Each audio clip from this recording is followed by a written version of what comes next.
मराठ्यांच्या संदर्भातले जे जी आर आलेले आहेत त्याच्यानंतरही मराठ्यांसंदर्भात त्यांच्या जी आर संदर्भातही काही मुद्दे आहेत कदाचित, तर त्याच्याबद्दल एक प्रश्न पडलेला आहे. आपल्याला नयन सांगेल.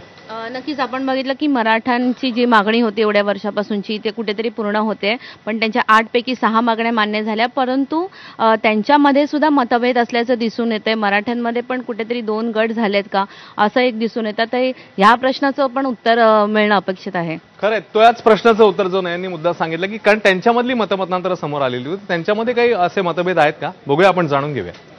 कुठलंही आरक्षण घेत असताना 1967 पूर्वीचा पुरावा लागतो, त्याचा त्यात उल्लेख आहे.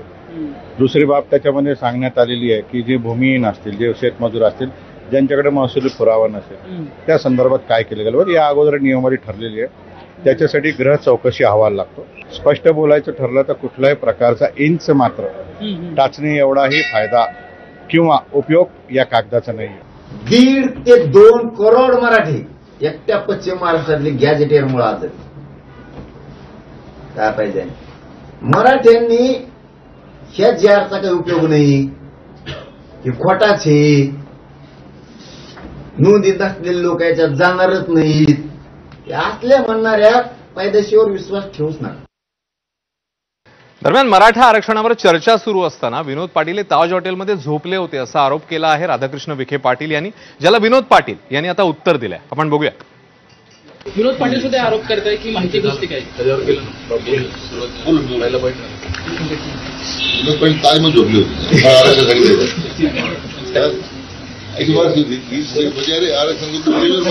राईट